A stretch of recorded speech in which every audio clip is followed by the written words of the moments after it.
The thing is, there are so many brilliant shows on Broadway, telling so many important stories, featuring so many extraordinarily talented performers. How could you possibly choose between them? Oh wait, like this. Oh my god, hey, welcome back to my theatre-themed YouTube channel, or hello to you if you're listening on podcast platforms. My name is Mickey Joe, and I am obsessed with all things theatre.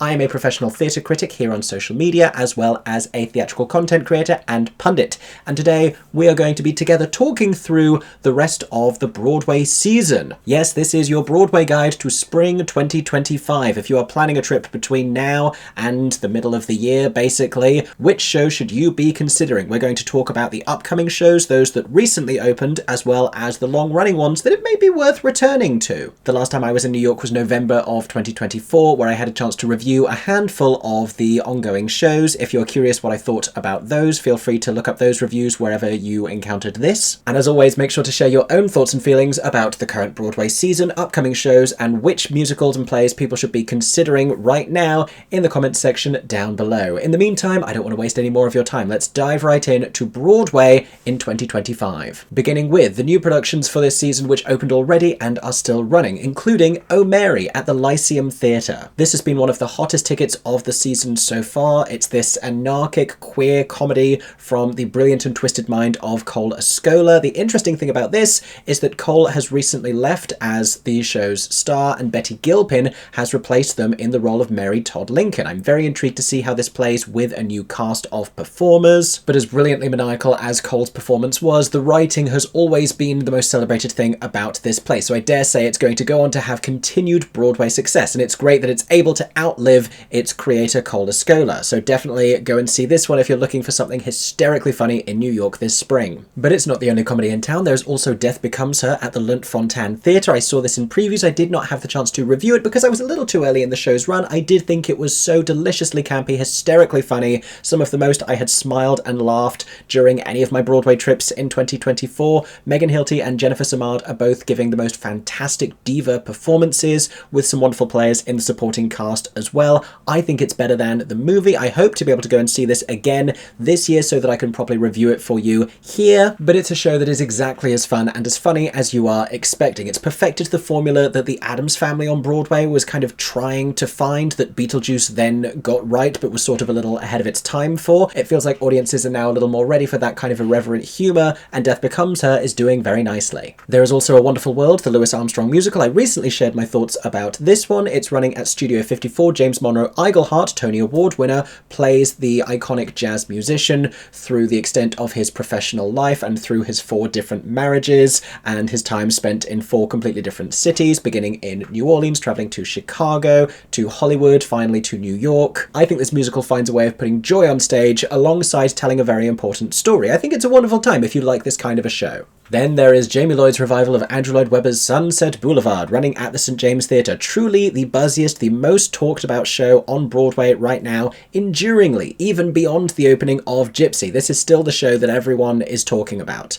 Whether it's Nicole Scherzinger's barnstorming central performance as Norma Desmond that has people talking Tony Awards, or whether it's the bold and innovative concept for the production itself that does away with all of its former grandeur, no turbans, no staircases, no dying monkeys to be seen. Instead, it is a bare stage save for an enormous screen onto which camera footage from onstage cameras is relayed. If you are at all interested in keeping up with Broadway, this is must-see theatre if somehow you haven't seen this production yet. See it just to form your own opinion of it. It has still proved a little bit divisive, but I think it's doing some of the most creative and exciting and thrilling work in musical theatre revivals right now. Now, closing on February 2nd at the James L. Jones Theatre is a play called Left on 10th, starring Peter Gallagher, Juliana Margulies, and some dogs. There are dogs in this play, everybody. Call me simple-minded, but that's enough to get me excited. This is from Delia Ephron. In fact, it's based on her memoir, and it talks a lot about second chances later in life, and love, and hope. I did not take the opportunity to see this when it was suggested to me that, again, this would be perfect for you if this felt like your kind of a genre, perhaps for an older audience. There's also the newly arrived Cult of Love at the Hayes Theatre. A starry cast navigate a contentious family drama set during the festive period. It's a one-act play. It's written by Leslie Headland. Zachary Quinto and Shailene Woodley are among the cast. It talks about those things which bring a family together as well as those things which separate them. Think August Osage County but with a Christmas tree. I haven't seen it, but that's the impression I'm getting of this play, which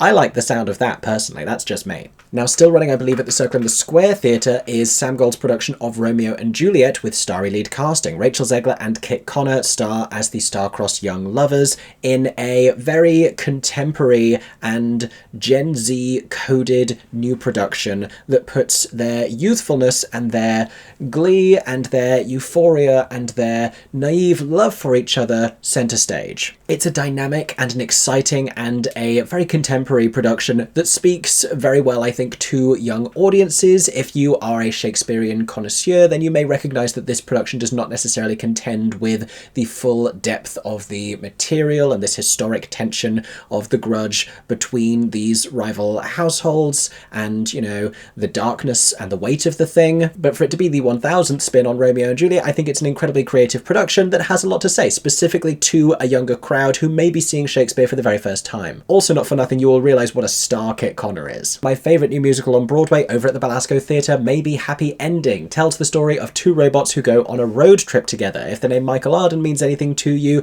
then you will know a little element of why this is so special. He is the musical's director. Darren Criss and Helen J. Shen star, and it's extraordinarily charming. It's the most utterly beautiful and enchanting show. It feels not like a traditional Broadway musical in the jazz hand sense, but more like something with the sensibility of a Pixar or Studio Ghibli film. It's utterly moving, completely transcendent, and just small enough to tell this perfectly contained story that also speaks to many different facets of the human experience. I cannot recommend this one enough. This is my #1 recommendation of a show to see on Broadway right now. Then, Here She Is Boys, Here She Is World, Audra McDonald stars in Gypsy, which recently opened at the Majestic Theatre. And this is a no-brainer for me. This is the most decorated musical theatre performer in Broadway history. She has won more Tony Awards for acting than any other actor has in the history of the Tony Awards, taking on one of the most celebrated and iconic roles in one of the greatest book musicals ever written. Kudos to you, Julie Stein, Stephen Sondheim, and Arthur Lawrence. You knocked it out of the park with that one. There's also the small matter of the brilliant supporting cast around her, but you have to go and see Audra do Gypsy on Broadway. How could you possibly not? Even if you don't necessarily think it's the most obvious piece of casting, even if you don't think it's going to be the performance of her career, it still needs to be seen. I have not seen this one yet, much as it pains me, but you know, as soon as I have, I will be sharing my thoughts with you right here. There is also Eureka Day, presented by the Manhattan Theatre Club at the Samuel J. Friedman Theatre. This is a play by Jonathan Spector, set at a liberal Californian school. They're dealing with an unexpected outbreak of the mumps, and this forces them to make a decision about the school's equally liberal vaccine policy and puts them in a difficult position. It has recently been extended amidst great word of mouth to mid-February. It's currently scheduled to close on February 16th. It features a brilliant small cast, including the likes of Jessica Hecht and Amber Gray. I didn't catch this one when it had a different production here in London, but I've been hearing great things. So that is everything which was already open. Here are all of the upcoming shows in chronological order. Now, the first of the next shows on Broadway is going to be English. This has already started previews at the Todd Hames Theatre. It has an official opening night scheduled for January 23rd, and it tells the story of a group of Iranian people coming together to learn English. This is a Pulitzer Prize-winning play, which is a huge accolade. It's written by Sanaz Tusi, who I believe is making their Broadway debut with this piece. It was recently produced in another different production here in the UK by the Royal Shakespeare Company, which I was devastated to have missed.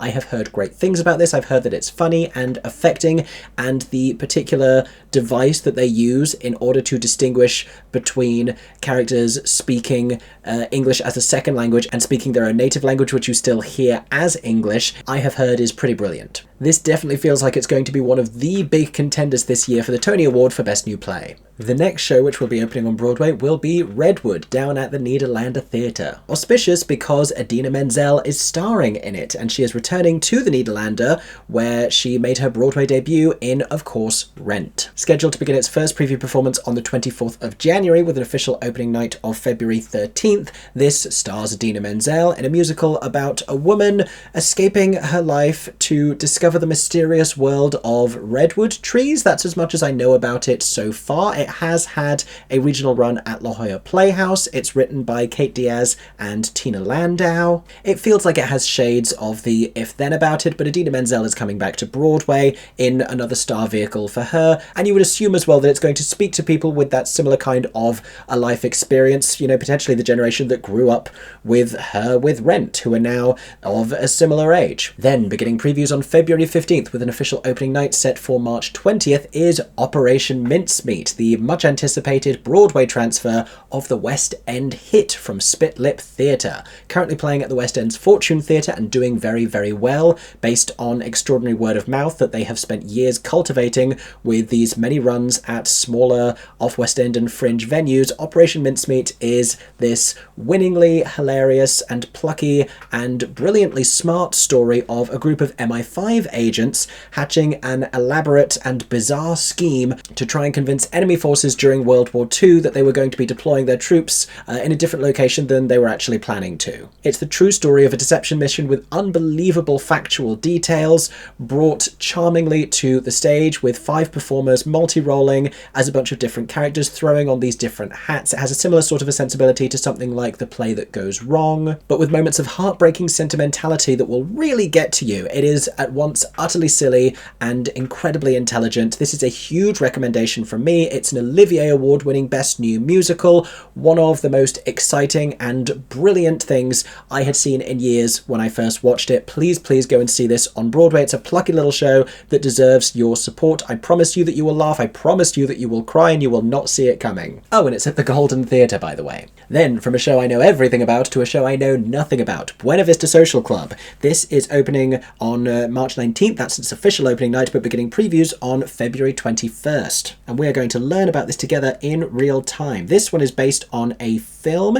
It's about a band, or it's based on an album. It's based on an album by the Buena Vista Social Club, who are a band, a Cuban band, it seems. It makes sense then that the musical is set in Havana. It spans the time from the 1950s to the 1990s, following the lives of these musicians and the effect that communism and the rise of Fidel Castro had on musicians at the time. My goodness. Suddenly I'm interested in this show. I get why people are excited about this one. This had a successful off-Broadway run. It's now going to be transferring to the Gerald Schoenfeld Theatre, and it's one of the many shows eyeing up the Tony Award for Best New Musical this year. Tony Award voters love a great story, and this sounds like it has one. Then more Shakespeare is coming in the form of Othello, which is heading to the Barrymore Theatre with Denzel Washington and Jake Gyllenhaal starring as Othello and Iago. Now let's talk about the casting for Othello, because Denzel Washington, we all know, is going to be giving this masterful performance. Jake Gyllenhaal, I am prepared to be surprised by. This was not casting that immediately made sense to me, because we don't often see Iago portrayed by these charismatic, handsome leading men types.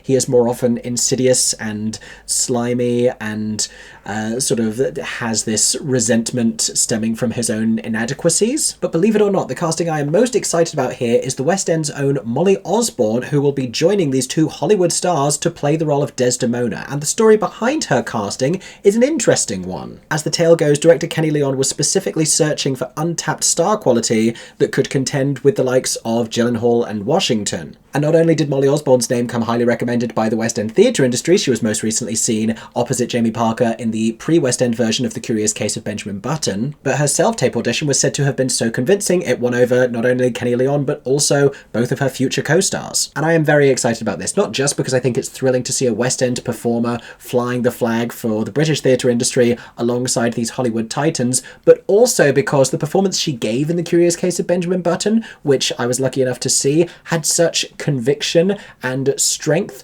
behind this pain and this fragility that it seems likely we are going to see a fascinating portrait of Desdemona here, given any of those qualities. I think she might just surprise audiences as one of the highlights of this production. Othello begins previews on February 24th with an official opening night of March 23rd. Then the next play at the Hayes Theatre is one of my most anticipated of the entire season. And if you loved last season's Appropriate, you may feel the same way, because this is from the same writer, Brandon Jacobs Jenkins. Beginning previews on February 25th with an official opening night of March 17th, this is Purpose. It's going to be directed by 2-time Tony Award winner Felicia Richard. When the youngest son of the influential Jasper family, Nazareth, returns home to Illinois with an uninvited friend in tow, the family is forced into a reckoning with itself, its faith, and the legacies of black radicalism. Spirited, hilarious, and filled with intrigue, it's Brandon Jacobs Jenkins. How could it not be? Purpose is an epic family drama from one of the country's most celebrated voices. I am excited about this show, and you should be as well. Then, scheduled to begin previews on March the 10th, with an official opening night a couple of weeks later on March 31st, I'm going to try and get myself excited for the Broadway return of Glengarry Glen Ross. I am no huge fan of David Mamet,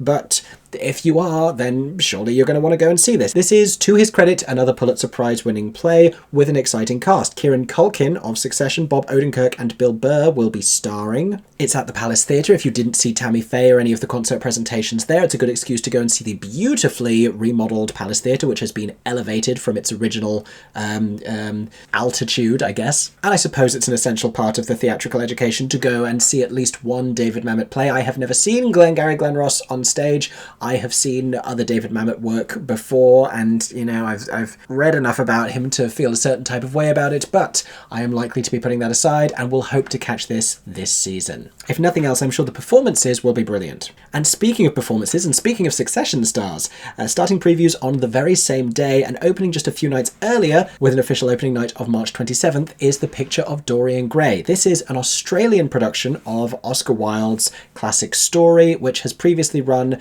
in Sydney, subsequently in the West End at the Theatre Royal Haymarket. I have reviewed it previously if you want to know what I thought. It is transferring to the Music Box Theatre on Broadway, starring Sarah Snook as every single character. This is a one-person adaptation of The Picture of Dorian Gray. Essentially, she just kind of reads through the novella and narrates it and takes on every character. What makes this special is the way that it's staged. And it's quite ingenious. If you're not a fan of cameras on stage, you're definitely not going to like this one. This makes Sunset Boulevard's use of cameras look moderate. We have many cameras, many members of stage management running around helping to engineer this feat of performance and theatrical storytelling, as Sarah Snook is superimposed in conversations with herself as she is editing her own facial features in real time, telling the story all about, craving the impossible eternity of youth. It is a theatrical feat with some award-winning design elements, and, we're seeing more and more uses of cameras on stage, and this is an essential part of that conversation, I feel. I don't know that it is always to the show's benefit. A couple of specific choices I thought felt a little bit detrimental, but it's a staggering performance, and it's a brilliant conceived production. Again, it has to be seen. Then beginning previews on March 11th with an official opening night scheduled for April 5th is something a little less radical and a little more joyous. I'm talking about the new musical Boop, which will star rising star Jasmine Amy Rogers, in a breakthrough leading role as the iconic Betty Boop. What little I know about the plot seems to feel a little bit familiar of the Barbie movie, that this is Betty, traveling to the real world, but I'm excited about this because I think it feels colourful and vibrant and joyous and new, and who better than director Jerry Mitchell to bring that kind of a story to the stage with plenty of flashy choreography. Jasmine Amy Rogers seems by all accounts to be an incredible young performer. The score features music by David Foster and lyrics by Susan Birkenhead with a book by Bob Martin. These are all impressive names. I am looking forward to Boop. Boop Boop-a-doop. And another show beginning previews on that same date, March 11th, but opening slightly later on April 10th is Smash. This is going to be at the Broadhurst Theatre, and it adapts, of course, the beloved NBC series, which took a look at the process of casting, building, and staging a successful Broadway musical based on the life of the equally iconic Marilyn Monroe. Now, I call this an adaptation because it does seem from the show's public workshops to be a slightly different interpretation of the story. We have different characters, we have a different narrative, it will be recognisable, it will feature, of course,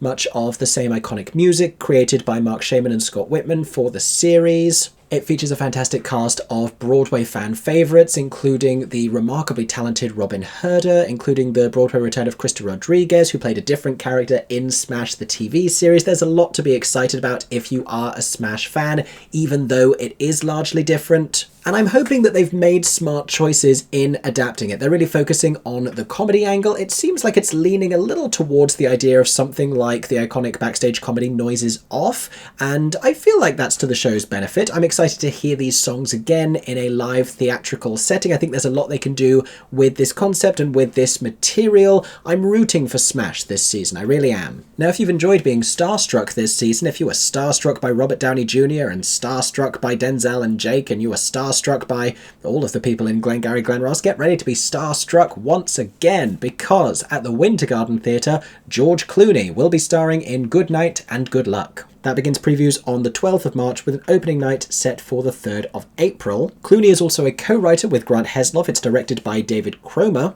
and it's an electrifying stage adaptation of the critically acclaimed film, which I have not seen because I'm too busy trying to see all of the shows every Broadway season, gosh darn it. I mean, I probably wasn't when the film came out. Was I live when the film came out? I don't know. Here's the synopsis we'll learn together. Tune into the golden age of broadcast journalism and Edward R. Murrow's legendary history-altering on-air showdown with Senator Joseph McCarthy. As McCarthyism casts a shadow over America, Murrow and his team at CBS choose to confront the growing tide of paranoia and propaganda, even if it means turning the federal government and a worried nation against them.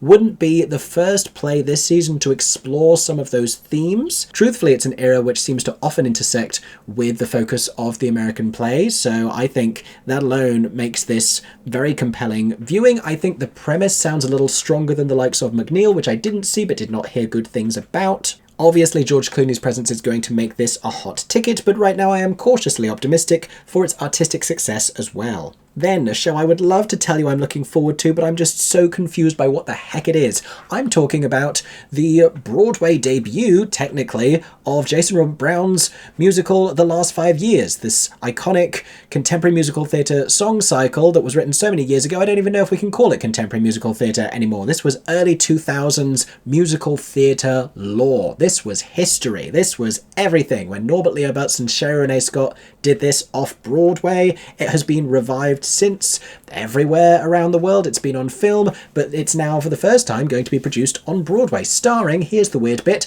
Nick Jonas and Adrienne Warren. She's remarkably talented. He's Nick Jonas. I'm not entirely sure what we're doing here. He neither makes sense for the role from a character perspective, nor really from a vocal perspective. But he is going to do what? Sell tickets. It's beginning previews on the 18th of March and opens on the 6th of April. I can't remember if I told you that already because honestly I'm just so baffled. And not even just by the casting. Here's where it gets weird. The brilliant creative team. It's going to be directed by Whitney White. That's incredibly exciting. Jason Robert Brown is, as he often is, involved musically in the process. I think they just announced today, in fact, I got a press release talking about the fact there were going to be new orchestrations. The thing that surprises me is it's going to have choreography by Jeff and Rick Cooperman, whose work was most recently seen in The Outsiders. And having seen The Last 5 Years, having been in The Last 5 Years, I can't begin to work out how to tell you where or why this show needs choreography by such exciting creatives. To have even one choreographer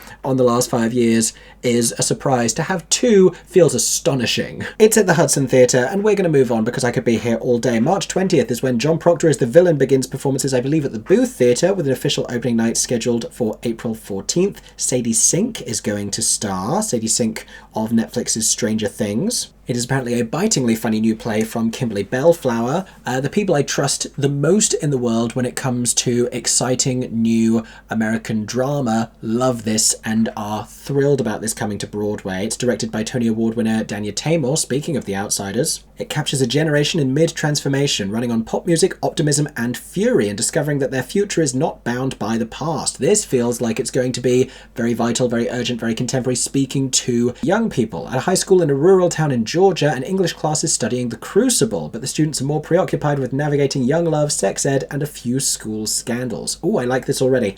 As they delve into the American classic, the students begin to question the play's perspective and the validity of naming John Proctor the show's hero. A play about picking apart these preconceived notions in older texts. I'm here for this. I'm excited. And you know what? Tear the tag off of this. Recycle that receipt because I'm buying it. Then beginning previews on March 25th with an official opening night of April 8th at the Samuel J. Friedman Theatre is Stephen Sondheim's Old Friends, produced by the Manhattan Theatre Club and Daryl Roth and Sir Cameron McIntosh. This was a glitzy review here in London. It was a charming and lovely evening celebrating Stephen Sondheim. I do wonder if this is going to play a little differently in New York. Not that Sondheim isn't beloved there, but just because there have been more brilliant Sondheim shows recently than we had in the run-up to this arriving in in London. We were kind of really starved of good Sondheim. It features a wonderful cast of performers led by who else? Bernadette Peters and Lea Salonga. What I always say about this show is it's a great mixture of everything you always knew Bernadette could do and she's been doing for years and you've always wanted to see her do on stage if you didn't have the joy of seeing her do it beforehand, which I dare say many New Yorkers did, and everything you never knew Lea Salonga could do. She is giving you Rose from Gypsy, she is giving you Mrs. Lovett from Sweeney Todd, and both will convince you that we need to revive each of those shows right now just so she can play the role. It features many more performers alongside, and like previous reviews like Sondheim on Sondheim and Putting It Together and Side by Side by Sondheim, it's a charming evening of brilliant Sondheim classics alongside some lesser sung songs, but very joyfully and classily put together. If you're any kind of a Sondheim fan, obviously you have to go and see this. Now, don't hate me, but I know very little about Floyd Collins. This is heading to Lincoln Center Theatre on March 27th, that's when it begins previews, opening officially on April 21st. Jeremy Jordan has been announced to star, which I hear is slightly surprising casting. I do know that it's a very celebrated Adam Gettel score, which Jeremy Jordan presumably is going to sing the hell out of. It also features book, additional lyrics, and direction for this production by Tina Landau. This, much like with the last 5 years, is this show's long-awaited Broadway debut, even though it was written just over 3 decades ago, I believe. This has been around for quite a while. It's based on the true story of a cave explorer in Kentucky, 1925. While chasing a dream of fame and fortune, he became trapped 200 feet underground, alone but for sporadic contact with the outside world, including his brother Homer. He fights for his sanity and ultimately his life. Jeremy Jordan will be joined in this production by the brilliant Jason Gote, Sean Allen Krill, Mark Kudish, Wade McCullum, Jessica Molaskey, Taylor Trench, and in her Broadway debut, Lizzie McAlpine. This again is not all singing, all dancing, jazz hands joyous. I believe this has a lot more weight and darkness to it. Listen, it's Adam Gettel, but the real musical theatre connoisseurs and aficionados, this is the one that they're excited about. Then we have Just in Time. Now, they recently announced some additional casting. This is another jukebox musical, another bio-jukebox musical about Bobby Darin. Jonathan Groff is starring. Jonathan Groff, last season's Tony Award winner for Best Leading Actor in a Musical. Can he do it 2 seasons in a row? Well, we've seen it happen before with these jukebox bio shows. This is going to be at Circle in the Square after Romeo and Juliet finishes. It begins previews on March 28th, officially opening on April 23rd. It's developed and directed by Tony Award winner Alex Timbers, whose work is currently seen on Broadway in Moulin Rouge. If you have no idea who Bobby Darin is, think of songs like Mac the Knife and Beyond the Sea. I'm excited to see Jonathan Groff do this. I know a lot of people are excited that he's going to be joined by Gracie Lawrence. I'm excited he's going to be joined by Emily Burgle because I think she is brilliant. I've seen her on screen before many times. I have never seen her on stage. And there's still a lot of question marks around this. I think we're still really waiting to find out how meaty this is, what exactly this is going to look like. With A Wonderful World just a few streets away doing the Louis Armstrong story, I'll be very intrigued to see whether this one can kind of pull ahead as the more consequential show. Very interested to see what happens here with Just in Time. For what it's worth, I do think they're also doing some cabaret-style seating around the front of the stage if you're really excited about this and want that kind of a semi-immersive experience. Then beginning previews on March 28th, but officially opening on April 22nd at the Marquee Theatre is Stranger Things: The First Shadow. Yes, Netflix is coming to Broadway, and it's bringing all of the Demogorgons. Now, if you know nothing about Stranger Things, this is Netflix's acclaimed nostalgic science fiction horror series. I watched the entire thing in the run-up to the opening of Stranger Things: The First Shadow here in London, which I think is actually something of a mistake. If you love the show and you watched it as it was progressing, then you're probably going to enjoy seeing this on stage. If you have never seen the show, I've heard from a lot of people in that position who still really enjoyed the stage production for what it's worth, because it does tell a self-contained story. What you need to know about this is that it is actually a prequel to the events of the series, but it does spoil details that are only revealed in one of the most recent episodes of like the 4th series, whichever series we just had, one of the last few episodes where we got an awful lot of backstory. If you've seen it, you'll know what I'm talking about. That is what the stage production kind of riffs on, but it doesn't dispense major revelations, which is fine, except for the fact that that's what they were suggesting it would do as they were announcing it, because they wanted people from around the world to feel like they had to fly to London to go and see it, and now they don't have to, because they could also fly to New York. Worth adding as well that this is another one where the physical staging of it, the effects, the scale of the whole thing is also hugely impressive. They do a lot of really brilliant visual stuff on that stage. And the West End's Louis McCartney will be reprising his stage debut award-winning performance. Now this brings us to the last few shows to open in the season. One of them is Real Women Have Curves. This starts preview performances on the 1st of April, officially opening on the 27th, and I'm looking at my phone because I can't remember which theatre this is going to. Surely I can figure it out from process of elimination, if nothing else. We're really running out of theatres at this point. That one.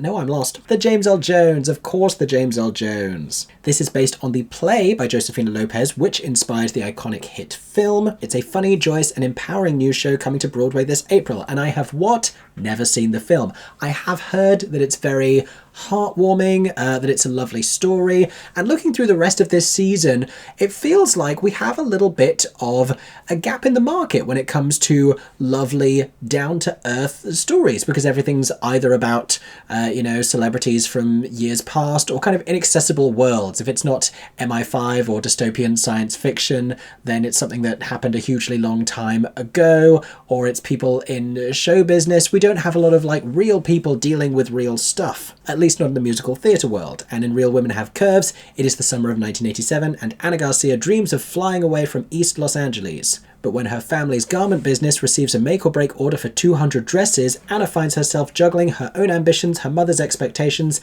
and a community of women all trying to make it work against the odds. This has the making of something really lovely, I think. The book is by Lisa Luma and Nell Benjamin, with music by Joy Huerta and Benjamin Velez. I'm excited to see and hear more about this as we head towards its opening. This could be another surprising last-minute contender for the Tony Award for Best New Musical. You never know. Now beginning previews just after this, but opening just before, that's April 4th and April 27th respectively, is, and this is the branding confusion of the season, Pirates! The Penzance Musical. Perhaps better known to you historically as Pirates of Penzance. Don't worry, we're all confused. This is a roundabout theatre show coming to the Todd Hames Theatre with a fascinating cast. Ramin Karimloo, Jinx Monsoon and David Hyde Pierce will be leading the crew of Pirates! The Penzance Musical. It's a hilarious new adaptation by Rupert Holmes of The Mystery of Edwin Drood, directed by Scott Ellis, choreographed by Warren Carlyle. These are all esteemed names. And the synopsis here of this particular interpretation is that Gilbert and Sullivan's pirate ship docks in New Orleans in this jazzy, bluesy vision of the crowd-pleasing classic, in an outrageously clever romp sizzling with Caribbean rhythms and French Quarter flair. Newly imagined young lovers, daring daughters, the tongue-twisting Major General, I am the very model,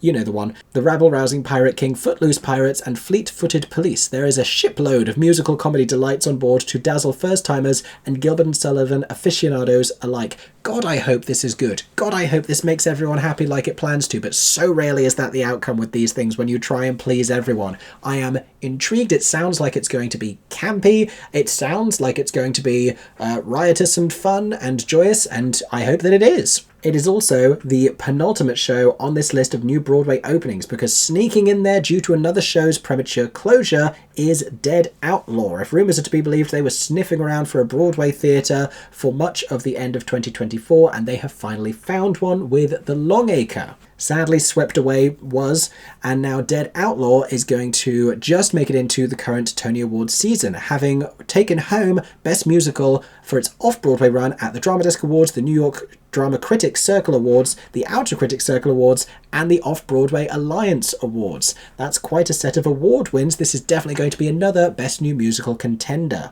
Previously seen at the Minetta Lane Theatre, it's a darkly hilarious and wildly inventive musical about the bizarre true story of outlaw turned corpse turned celebrity. Keep up, Elmer McCurdy. The show explores fame, failure, and the meaning or utter meaninglessness of legacy. Dying is no reason to stop living life to its fullest. So many shows this season talking about fame in slightly unusual ways, and also more than one musical about a corpse. What's the Doofenshmirtz line? Like, if I had a nickel for every time I saw a Broadway musical about a corpse, I'd have 2 nickels. Which isn't a lot, but it's weird that it's happened twice. Like, you know what I mean? The book is by Itamar Moses. The music and lyrics are both by David Yazbek, very exciting, and Eric De La Pena. That is the last new show of the season, which brings us to an end of everything coming to Broadway. That is an awful lot to choose from. If you are still feeling overwhelmed, you can look to the stars, but also I would encourage you to look to the creatives. Look to the writers whose plays you have enjoyed previously. Look to the directors, look to the composers of those musicals. For many of them, you can go and listen to recordings from previous productions as well. Now, I mentioned I would also talk about some long runners it's worth going back to because of their new casting, including Hadestown, which has recently welcomed a new cast. I've heard that Hailey Kilgore is fantastic as Eurydice. There is also Moulin Rouge, which recently welcomed the hugely talented John Cardoza and Saleha Pfeiffer. I would love to go back and see those two. I've kind of enacted a rule with myself because of a couple of negative experiences not to go back and see Moulin Rouge on Broadway again, but I may even break that rule to see those two because what great casting. Then there is Cabaret. Adam Lambert, currently sensational as the MC alongside Ali Carvalho, who I didn't get the chance to see. They have just announced the next two performers who are going to be taking on those roles, Eva Noblezada and Orville Peck. It won't surprise you to learn that I am more familiar with her work from the musical theatre canon. I think she's going to be a terrific Sally Bowles, and people are really excited about Orville Peck and the possibility that he might perform without his mask for the first time, because he always wears a mask and nobody knows what his face looks like, and presumably he's not going to wear that during Cabaret. I don't know whether they're going to leak that, you know, as a production image, or whether you have to buy a ticket to the show to go and see it. It's also a great way to keep audiences happy if they complain that he missed any performances and they want a refund, because, like, how do you know? And obviously I'm being facetious, but there's something very funny to me about celebrity casting whose face you inherently can't recognise. Jessica Vosk has recently joined the cast of Hell's Kitchen. If she is one of your favourite Elphabas, then you can go and listen to her giving what I'm sure is a thrilling vocal performance in the Shoshana Bean role. And Real Housewives of Beverly Hills star Erica Jane has returned to Chicago. You may be getting deja vu. She has played Roxy Hart on Broadway before. Her run in the show was cut short due to the pandemic and then a lot of complicated legal stuff that happened thereafter. If you've not watched Real Housewives of Beverly Hills, I do encourage you to. It's basically theatre. Anyway, in yet another brilliant casting move, the show is spoofing her own celebrity as she plays Roxy, a housewife herself who is desperate for celebrity status, but for this to be Erica, who's had this very public encounter with the legal system, I think is camp and ironic on an ingenious new level. Oh my god, hey, jumping back on here mid-editing this video you're watching right now with Demi Gore, congratulations on your Golden Globe, to remind you that Ryan McCartan and Sarah Hyland are joining the Broadway cast of The Great Gatsby at the Broadway Theatre. Ryan this month and Sarah just a little bit after, but both exciting and sure to be very different performances in the roles of Jay Gatsby and Daisy Buchanan, so go see that one as well. I also forgot about All In, Comedy About Love, because I literally have no idea. No, I don't either. I have no idea what it is. I don't think anyone does. I think it'll be remembered as one of history's mysteries, or not at all. But do let us know if you've seen it, what it is. Anyway, that's all. And that, my theatre-loving friends, is everything that I have to tell you about the Broadway season this spring. If there is anything that I happen to have missed, I hugely apologise. Feel free to let us all know in the comments section down below. If there's another show I didn't talk about that you would like to recommend, feel free to add it to the list. In the meantime, I hope that this has been helpful. Let me know if you are making Broadway plans and you have any other adjacent questions. If you want to know more about any of the shows I've already seen, you can go and check out those reviews. You can head over to YouTube and go and watch my Broadway vlog so you can see what else we do when we're in the city, where we eat, the other places that we visit, the other sort of theatrically adjacent entertainments that you can enjoy. Of course, there are also off-Broadway shows to be considered. There are concert presentations like the semi-staged version of Urinetown coming to New York City Centre. I will be missing this, but you shouldn't. But I think I've recommended you more than enough shows for one day. I hope that you have enjoyed this, and I hope that everyone is staying safe and that you have a stagey day. For 10 more seconds, I'm Mickey Joe Theatre. Oh my god, hey, thanks for watching, have a stagey day. Subscribe!